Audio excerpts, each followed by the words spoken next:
Passion, drive, and patience. The formula for winning championships is also what keeps your ride or die alive. eBay Motors has everything you need to maintain your vehicle and level it up to peak performance. Superchargers, roof racks, exhaust kits, LED headlights, and more. Whether you're into speed, power, or style, eBay Motors has you covered. With over 122 million parts for your number one ride or die, you'll always find exactly what you're looking for. And with eBay Guaranteed Fit, your part is guaranteed to fit your ride every time or your money back. Because with eBay Motors, you're burning rubber, not cash. With all the parts you need at the prices you want, it's easy to make your car the MVP and bring home huge wins.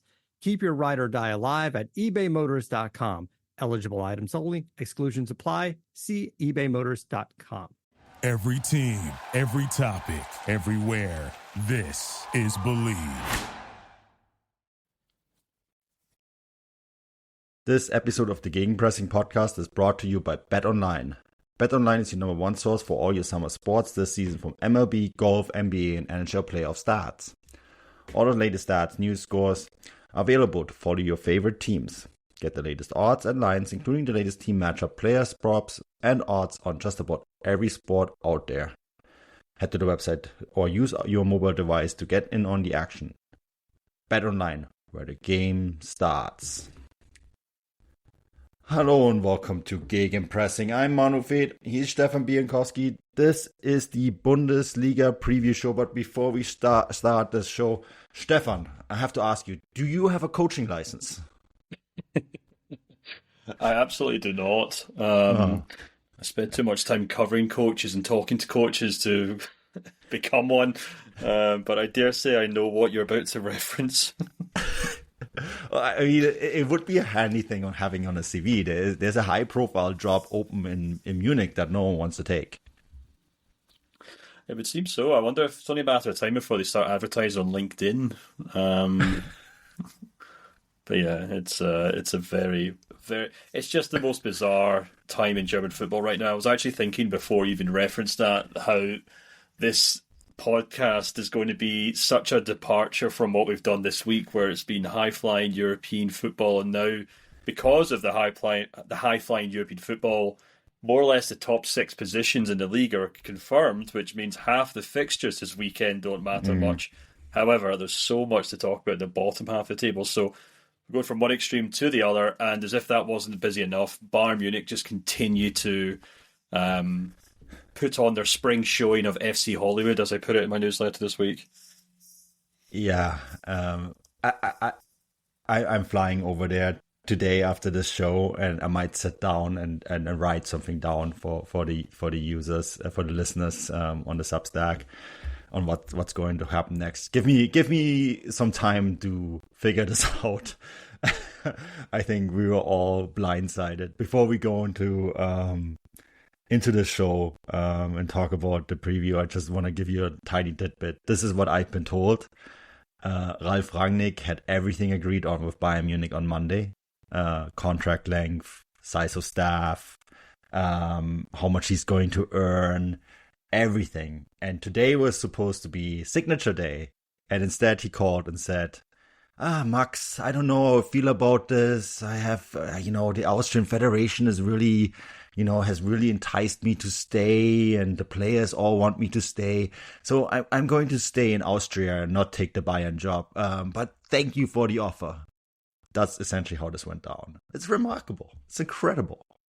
It is, and it's actually, just to echo what I kind of said in my newsletter, I think I said that, the Bayern hierarchy are either painfully naive or just not paying attention to this stuff, because it's more or less what happened with Xabi Alonso, where they were convinced he would come and he politely said no.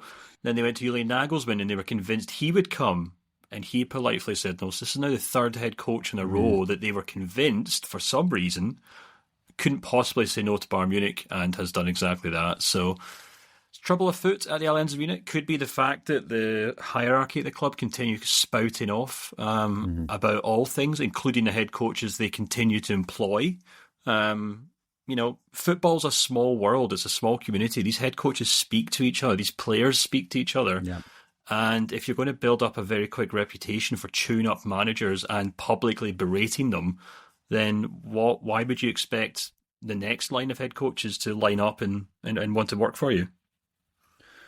No, that's exactly it. And you know what I think is going to happen next is that they're going to go to Thomas Tuchel and trying to convince him to stay.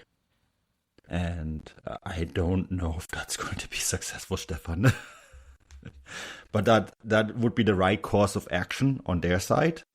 But I think Thomas Tuchel would be very much in his rights to say, look, you guys dragged me through the mud. You didn't believe the measures that I wanted to take were necessary. You talked to all these other head coaches. You criticized me all the way through. Uli Hoeneß came from his perch at the Tegernsee and said I wasn't a good coach. No, not doing it. But I think that that's going to be their next course of action. They're going to try to convince the guy that they have and should probably kept in the first place to stay.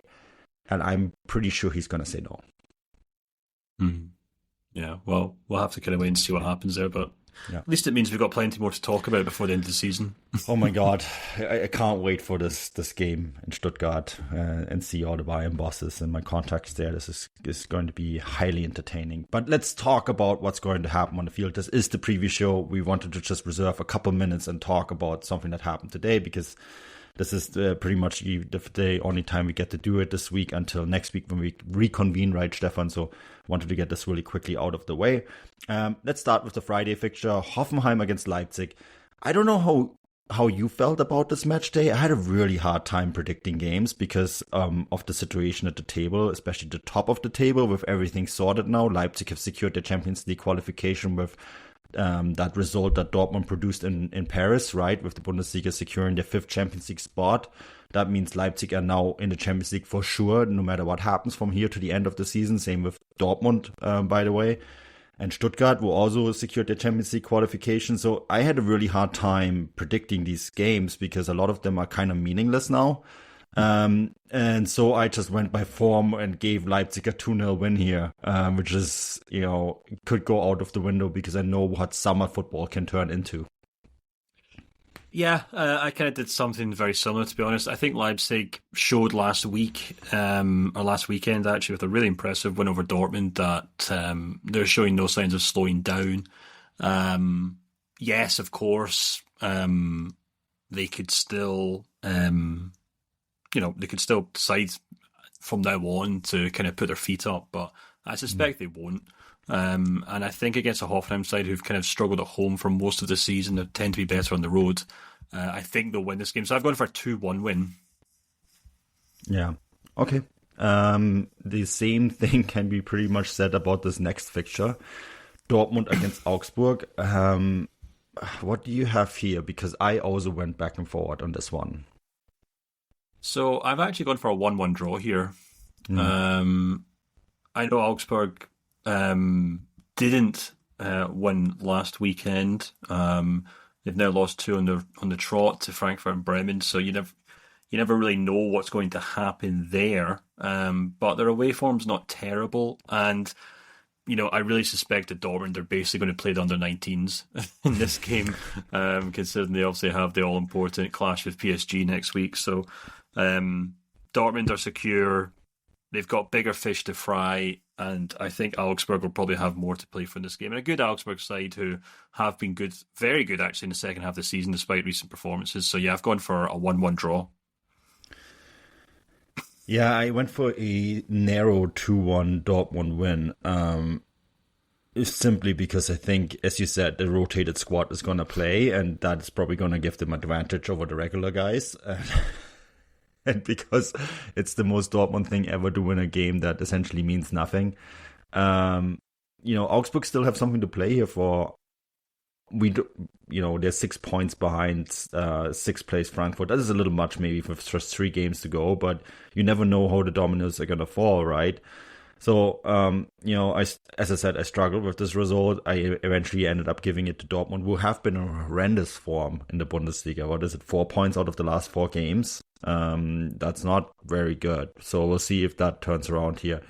But again, I'm fully with you. I think Dortmund are going to 100% focus on that return game in Paris on Tuesday, where they have, I think, a very good chance of advancing to the Champions League final and win a trophy this year that no one had on their radar. So yeah, again, another game with asterisks and caveats and all that sort of thing. So keep all those things in mind if you do gamble on these things. That's something to keep in mind here. All right, up next, Wolfsburg against Darmstadt. Darmstadt relegated, first team to be relegated. Wolfsburg need a win here to essentially secure their position in the Bundesliga. They're not 100% safe yet. It's 6 points to the relegation playoff spot. A win here would do it. And I think they're going to get it. Stefan, I went for a 2-0 Wolfsburg win over Darmstadt. Yeah, I've got the exact same thing here. Again, one team who have a lot to play for, one team who do not have a lot to play for. Wolfsburg under Hasenhüttl have more or less turned a corner, it would seem. 3 wins from the last 5. He's really kind of dug them out of the prospect of relegation. They're now 6 points off that automatic spot. And I think Darmstadt at home is more or less the easiest game in the season, to be honest with you, for most of these clubs. Yeah. So, pretty straightforward 2-0 win for me. Yeah, easy peasy.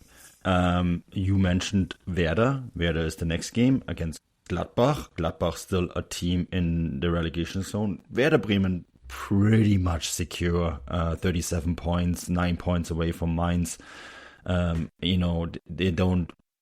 If that gap holds, right, they're pretty much safe. What do you think here is going to happen?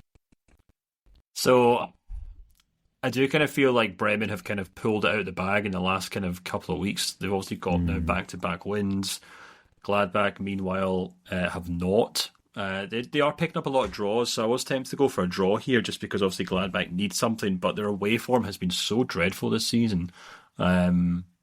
Just 2 wins from 15, and again, a lot of draws. So I think this one could easily end as a point apiece, which I'm not really sure suits Gladbach, but it's just something that makes me think Bremen are going to pick them off. So I've gone for a very narrow 2-1 win for Werder Bremen. Yeah, I also sense that Werder are going to win this game, which is of course going to keep the bottom of the table very interesting. If Gladbach do not win and the teams below them pick up points, they could find themselves within a point of the relegation zone, or relegation playoff zone, I should say.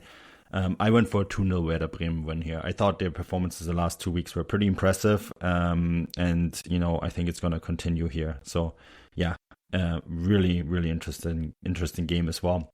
All right, up next is my match of the week. It's the match of the week that I'm going to, and I can't wait. I can't wait to go and see Stuttgart's brand new refurbished MHP arena, or Gotthard Diamond Stadion. I think it's the original name for it. I can't wait to see it. And I can't wait to see this fixture because I think Stuttgart have still a lot to play for here.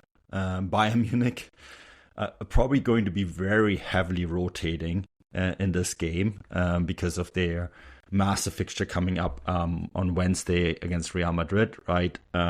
They focus very much like Dortmund is going to be elsewhere.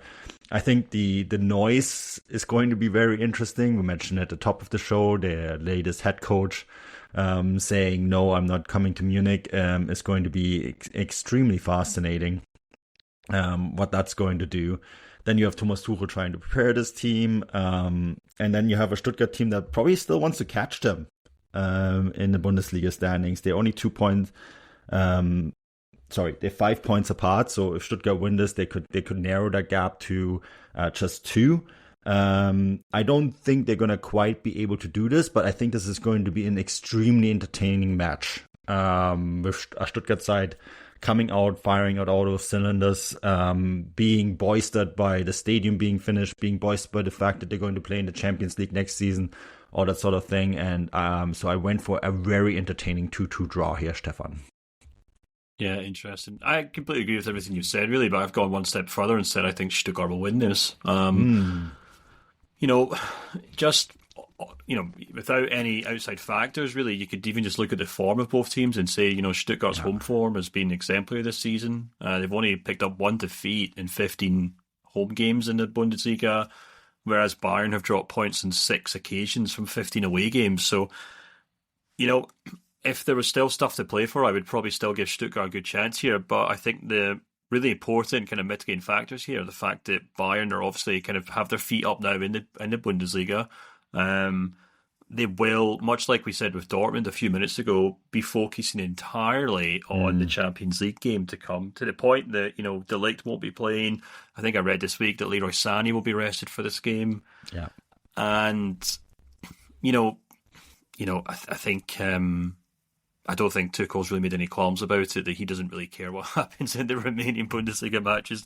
And then on the flip side, Stuttgart, of course, have nothing to play for either, but they do have that kind of sense of pride of obviously beating Bayern, which in itself in German football is still a huge achievement when you can beat Bayern in front of your own fans. And of course, the fact that, yes, they've finished in the top 4, yes, they'll have Champions League, and yes, that's a really impressive thing for the fans, especially after what they've gone through in recent seasons.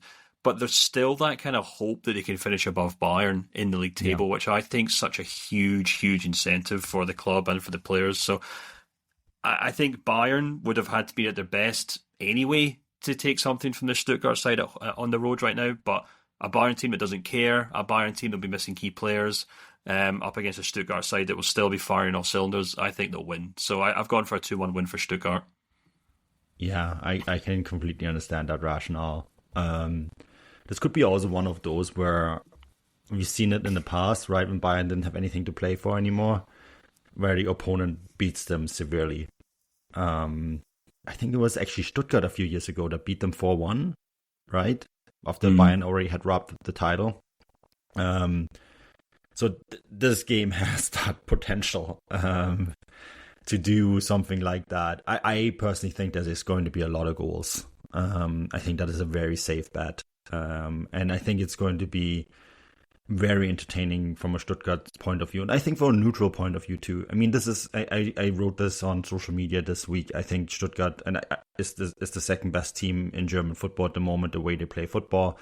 They very much deserve that Champions League qualification. It's such a fantastic story. They were 16th last year. They were playing relegation playoffs. And now they get to go to Europe in this beautiful arena that's just finished. I spoke to some people at the club in my preparation of going there this weekend, Stefan. Some of the stuff that I've learned about this arena, it's the arena with the second most VIP seats in Germany now after the Allianz Arena, right? It has some features now that put it at the very top of modern facilities in European football, period. They essentially gutted the entire thing and rebuilt it. So, it just puts them on such a different footing, especially because although the stadium is owned by the city, they have full control over it, right? So, and this is a really remarkable moment for them, I think, too. The days after just qualifying for the Champions League to host Bayern Munich and essentially showcasing this now fully finished arena facility to the world, it just feels like there's something really good happening there. And that's good for them. Good for them. It shows you what's possible if you're one of those big traditional clubs, and what you can do if you get your ducks in a row and just, put in good work. And I think Stuttgart is a great example for the rest of German football that way. So, yeah, which is actually a funny transition here, Stefan, because we go from one big traditional football club that has gotten things to get back together to another that could face relegation this weekend. And that's Köln. Köln host Freiburg. Are we going to go see them go down this weekend? I think we will, unfortunately, for Cologne. I think Freiburg have, I think Cologne fans could probably look at the form table and see that, Freiburg lost to Wolfsburg. They drew with Mainz. They've only picked up one win in the last 4. You think maybe there's a prospect, but I actually think Freiburg probably played a little better than those results suggest. On the road, they've actually got a really decent form right now. They've won 3 of the last 5. And, we've been kind of saying for much of the season that Freiburg do just have an ability to kind of get the job done when they play these smaller teams, or these teams, not smaller teams, shall I say, but the teams in the bottom half of the table. And I just kind of fear that the bell tolls for poor Cologne in this sense, because they're they've just not been good enough this season, unfortunately. And you don't want to say it's impossible, of course, but I think it'd be very difficult for them to beat Freiburg. So I'm going for a 2-0 win for Christian Streik's side. Yeah, I went for something similar here. I went for a 2-1 Freiburg win. It's also, maybe this is cruel, but I do think it's the most Cologne thing to secure relegation to the second division in front of their own fans. It just feels like that's how it's going to go down when it goes down. And I got to say, too, we talked a little bit about them on the main show this week. I kind of sense it's deserved. It's a deserved relegation in the way that the club has been run. The fact that they got a transfer ban for trying to sign some kid from, Slovenia, right? Like, why? Isn't there enough young talent in Cologne that you can tap up? Maybe try to keep your own youth players. I mean, look at Florian Wirtz, right? So it just speaks volumes for a club that's just poorly run. And I think they kind of deserve this relegation. And that's, it's not the fans don't deserve it. I want to make this really clear. Fans never deserve to go through this. It's the club bosses and the people that run the club that deserve this. Feel bad for the fans, always do. And I say that as a fan of a club that has faced and experienced many relegations. I've been there. But yeah, I think they overdue. All right. That gets us from one potential relegation candidate to two others. Sunday, the match day kicks off on Sunday with Union against Bochum, and this is your match of the week, Stefan. Yeah, it feels to me like one of the few games that actually matters in this for both teams, shall I say, for a change. Neither side really in fantastic run of form. Union Berlin have picked up just 2 points from the last 5 games. Bochum have just picked up 5. Bochum in particular really surprising quite a lot of people with that 3-2 win over Hoffenheim last weekend, which really did kind of bolster their chances of avoiding the drop. Obviously they changed their head coach recently, which up until that game hadn't looked like it was really working out. And Union Berlin in flip side changed their manager back in the winter break. Looked like it was working, but they've kind of nosedived in form over the course of the last 5 or 10 games, worryingly. This match really feels like the last proper chance, maybe not last chance, but the chance for Union Berlin to kind of stop the rot and to end any fears of relegation, really. And I suspect that they probably will, just about. It won't obviously rule out the prospect of relegation entirely, but I think it's going to be a very narrow match. I think they're going to win very narrowly by 1 goal. So I've gone for a 1-0 win for Union Berlin. Ooh. I know there's going to be a lot of people in our Substack chat happy about this one, Stefan. I'm not going to let Union Berlin off the hook quite that easily. I went for a 1-1 draw. Some weird noise coming out of Berlin this week with the Nenad Bjelica rumors, I have to say. Kicker saying firmly or reporting firmly that Nenad Bjelica's time in Berlin is up at the end of the season. In fact, they almost fired him. I think a couple weeks ago, right? And then decided to move on and finish the season with him. Funnily enough, the club has said nothing about the rumors, but Bjelica has denied them or said he doesn't know anything about it. That is the sort of noise that you do not want during the relegation fight. So we'll have to see how that impacts them. But I went for a 1-1 draw, which means they're not quite out of the woods yet.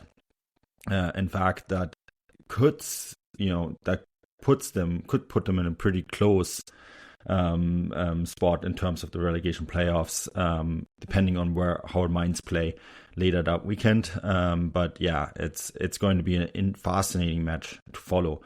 Up next, Frankfurt against Leverkusen. I am at that game in Frankfurt against Leverkusen. I'm doing this. I'm basically getting up early in the morning in Stuttgart and taking the train up to Frankfurt. If the Deutsche Bahn lets me, that's of course always the trick question. Will I actually get to my destinations? That's all up to the Deutsche Bahn to determine. But if everything goes well, I will be at that game as well. Looking forward to it because, watching Leverkusen live is a joy. I want to see if they can see out the campaign undefeated, which no team in the Bundesliga history has ever done. And they, you know what, I actually think they're going to get a result here.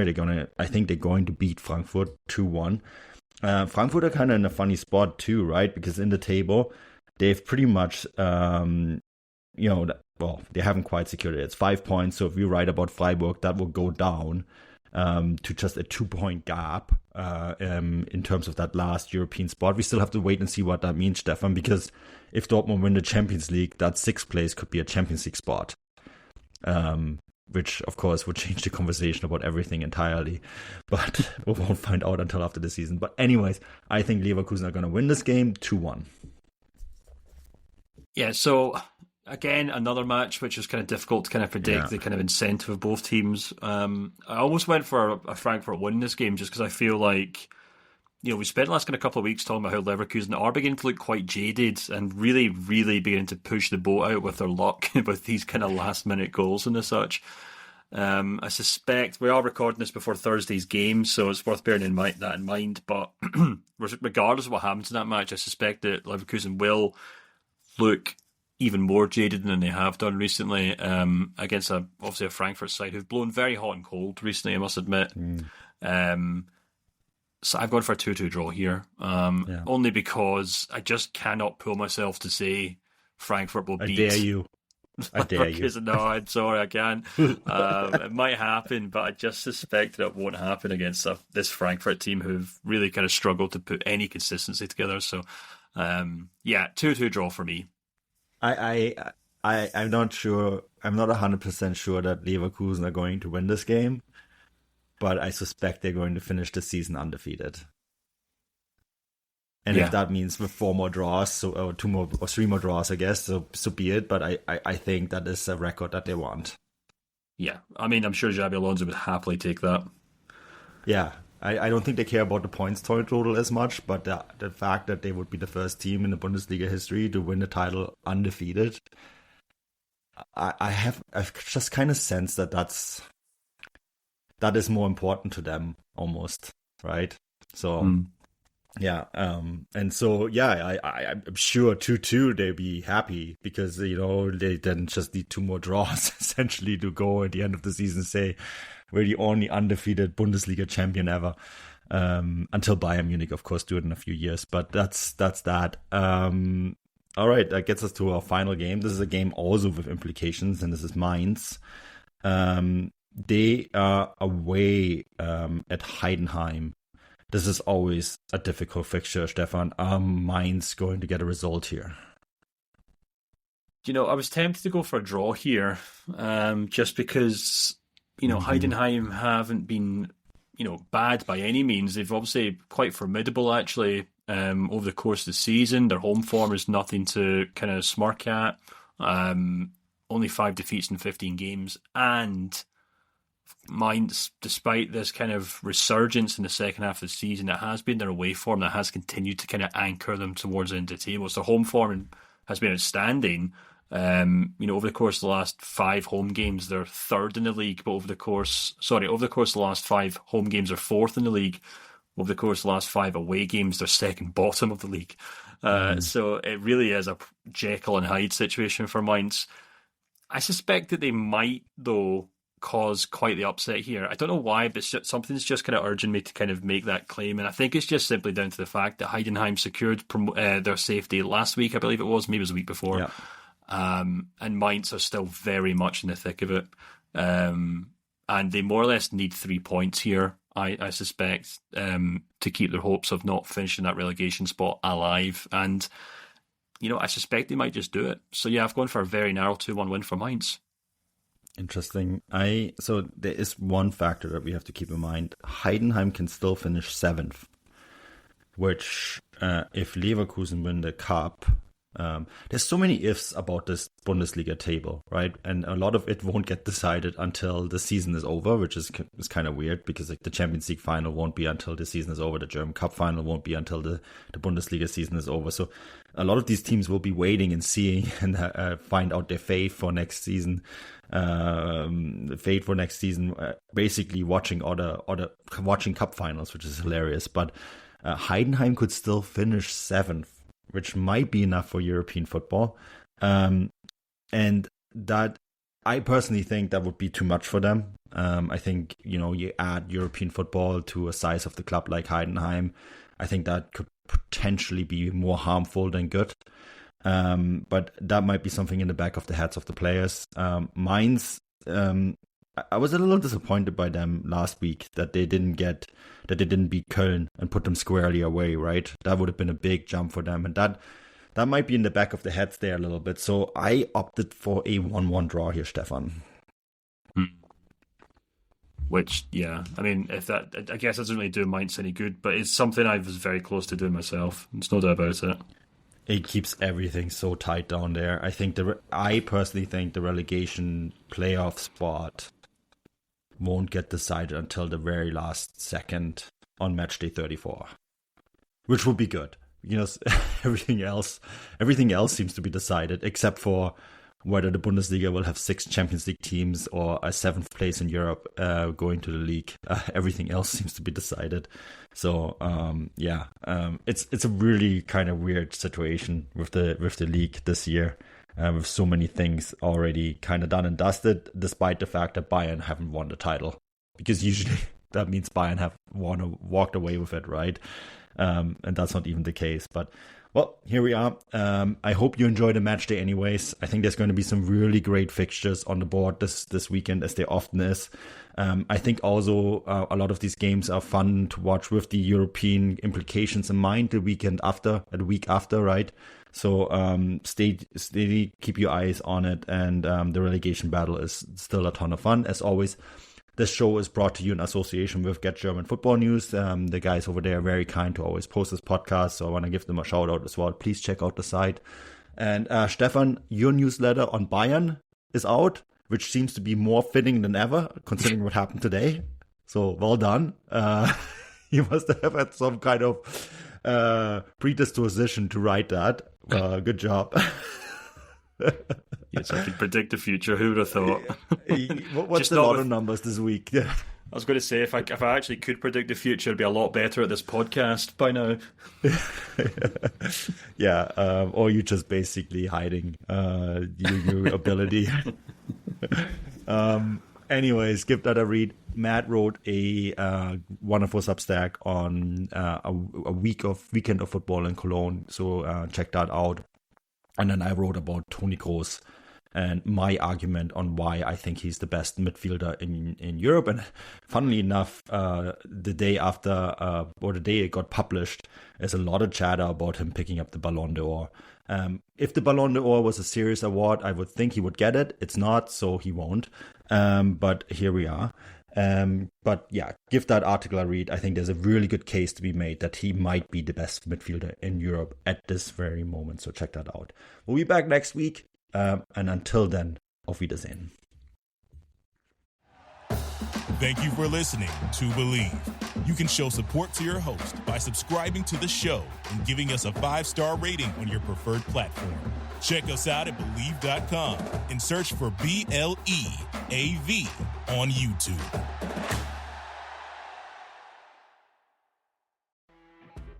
You know when you're listening to a true crime story that has an unbelievable plot twist that makes you stop in your tracks? That's what our podcast, People Are the Worst, brings you with each episode. I'm Rachel.